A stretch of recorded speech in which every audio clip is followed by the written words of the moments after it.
On the morning of April 14th, 1912, the day starts like any other on the Titanic. The mighty ship, a marvel of human engineering, slices through the icy waters of the North Atlantic. Its passengers, blissfully unaware of the fate that awaits them, revel in the lap of unparalleled luxury. The ship's captain, Edward J. Smith, a seasoned mariner, makes an unusual decision. He cancels a scheduled lifeboat drill. Perhaps he is swayed by the calmness of the sea or the confidence instilled by the ship's reputed unsinkability. Whatever the reason, the routine safety drill is dismissed, a decision that will later resonate with a chilling irony. The mood on the ship is one of joviality and wonder. The Titanic, after all, is not just a ship. It's a floating palace, a testament to the grandeur of the Edwardian era. The passengers, ranging from wealthy aristocrats to hopeful immigrants, bask in the amenities the ship offers.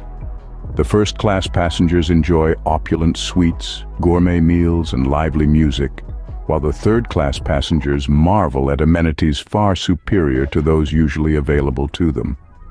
On this seemingly ordinary morning, children run gleefully on the polished decks, their laughter echoing down the grandiose hallways. Gentlemen discuss business and politics over cigars and brandy in the smoking room, while ladies exchange pleasantries and gossip in the elegant lounges.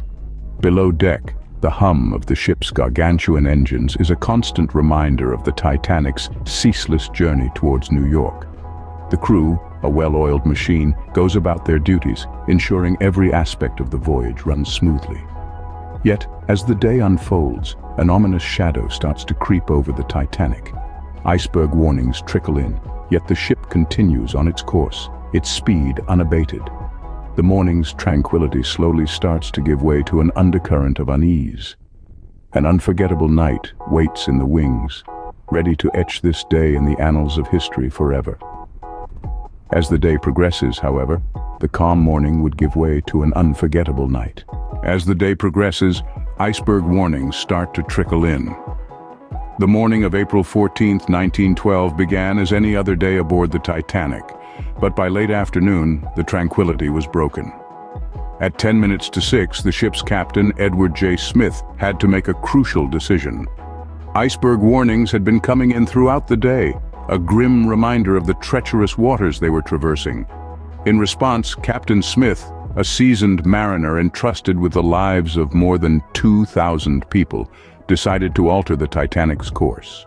He veered the ship slightly south, hoping to bypass the danger. But, in a decision that would later prove fatal, he chose not to lower the ship's speed.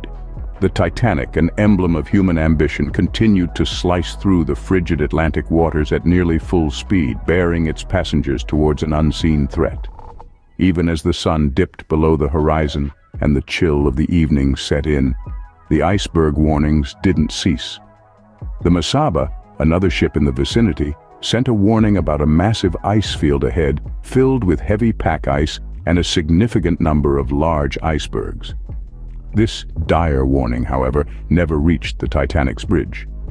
The ship's wireless operator, Jack Phillips, was inundated with passengers' messages and failed to relay the Mesaba's warning. An innocent oversight, perhaps, but one that would ultimately play a significant part in the unfolding tragedy. Meanwhile, the passengers aboard the Titanic, oblivious to the perilous situation, continued their evening. They dined, laughed, and danced, unaware of the iceberg warnings and the decisions made in response. But as the last notes of evening music faded away, the Titanic was already sailing into dangerous waters. Unbeknownst to the passengers, danger is looming closer. The decisions made, and the warnings missed, would soon culminate in a disaster of unimaginable proportions. A ship deemed unsinkable was on a collision course with destiny, and the iceberg warnings were a chilling prelude to the catastrophe that lay ahead. The night falls, bringing with it a change of shift and a missed warning. As darkness descends, the Titanic continues her voyage, seemingly undeterred by the iceberg warnings received throughout the day. On the bridge, First Officer William Murdoch replaces Second Officer Charles Lightoller as officer of the watch, ready to guide the ship through the night. Meanwhile, high above on the Titanic's crow's nest, lookouts Frederick Fleet and Reginald Lee commence their watch. The night is unusually calm. a deceptive tranquility that makes icebergs more difficult to spot. Waves do not crash upon their surfaces as they would in a rougher sea, removing a key visual cue for the lookouts. The situation is further complicated by the absence of binoculars, which have been misplaced, leaving the men to rely solely on their eyesight to detect any potential danger. Unbeknownst to them, a critical warning has been missed. Earlier in the evening, the Mesaba sends a warning to the Titanic about an ice field, noting heavy pack ice and a great number of large icebergs. However, this crucial message never makes it to the Titanic's bridge. Busy handling passengers' messages, wireless operator Jack Phillips, an employee of the Marconi Company, does not pass on the warning. As the Titanic sails on, the lookouts remain vigilant, unaware of the missed warning and the perilous ice field that lies ahead. The misplaced binoculars and the calm sea create a perfect storm of conditions that hinder the detection of icebergs. Oblivious to the imminent danger, the Titanic continues her journey, steaming full ahead into the icy darkness of the North Atlantic. The stage is set for a tragedy that will forever mark the pages of history. Unseen and unheeded, the ice field looms in the Titanic's path. The night is calm, the sea eerily silent. The lookouts strain their eyes, scanning the darkness for any sign of danger. But without the aid of binoculars and the telltale signs of breaking waves, they remain unaware of the impending disaster. With binoculars misplaced and a calm sea, the lookouts are unaware of the imminent danger. Unseen, unheard, the Titanic continues her journey into the night, sailing ever closer to her fateful encounter with an iceberg. Just before midnight, a distress signal is ignored. The Californian, a nearby ship, radios a crucial warning to the Titanic. "Say, old man, we are stopped and surrounded by ice." The message is received by Jack Phillips, the Titanic's wireless operator. However, Phillips, overwhelmed with passengers' messages and working Cape Race, a wireless station in Newfoundland, dismissively responds, shut up, I am busy, I am working Cape Race." This crucial misstep, this ignored distress signal, may have played a significant role in the fate of the Titanic.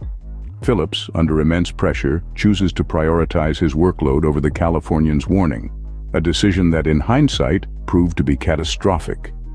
The Californian's wireless operator, frustrated or perhaps feeling dismissed, turns off his radio. Meanwhile, most of the Titanic's passengers are blissfully unaware, retiring to their rooms for the night. As they dream, the Titanic sails unknowingly towards disaster. At 11:40 p.m., the Titanic collides with an iceberg. It's a moment etched in the annals of history, a chilling encounter with nature's unyielding ice. Lookout Frederick Fleet spots the looming iceberg in the Titanic's path.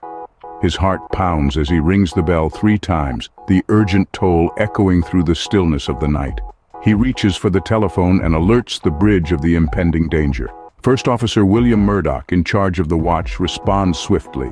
He orders the colossal ship, hard a starboard, a sharp turn to the left, and the engines reversed. Every effort is made to avoid the looming iceberg, but the Titanic, in all its grandeur, is not nimble.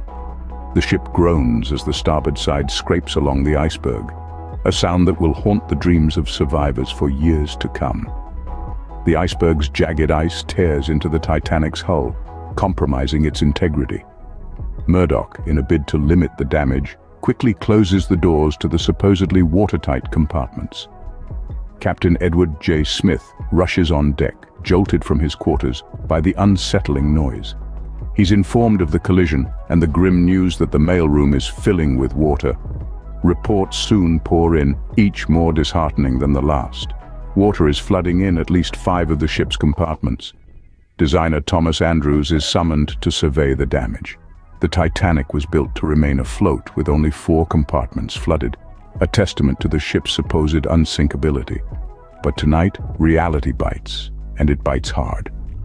After a quick but thorough assessment, Andrews delivers a devastating prediction. The Titanic, the dream of the White Star Line, the marvel of marine engineering, has only about 1 to 2 hours before it will disappear beneath the frigid Atlantic waves. As water begins to fill the ship, the Titanic's fate is sealed. The unsinkable ship, it seems, is sinking. It's not just the iceberg that the Titanic collided with that night. It was destiny. A destiny that would leave an indelible mark on the world and forever change our understanding of hubris, disaster, and survival. As midnight approaches, the Titanic begins to sink. The unsinkable ship, a marvel of its time, now faces a grim fate.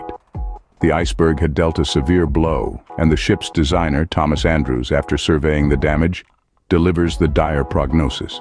The Titanic, built to withstand the flooding of merely 4 compartments, now has water pouring into at least 5.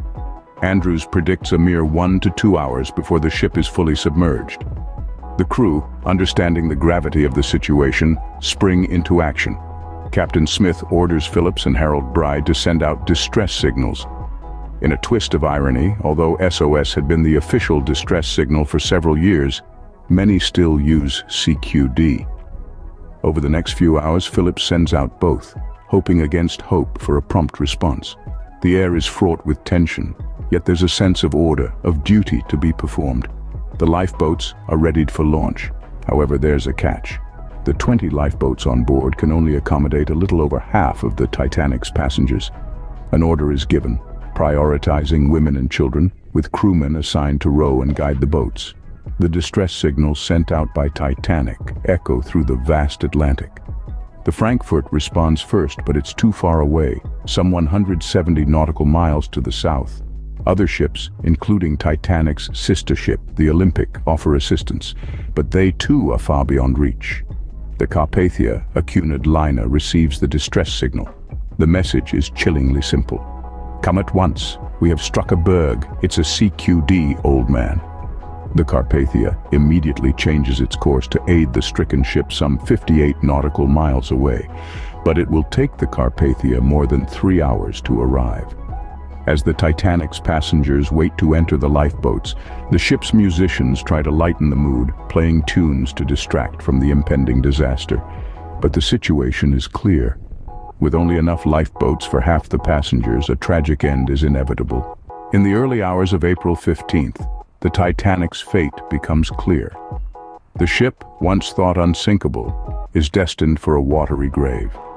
As the distress signals echo out into the vast expanse of the North Atlantic, other ships begin to respond.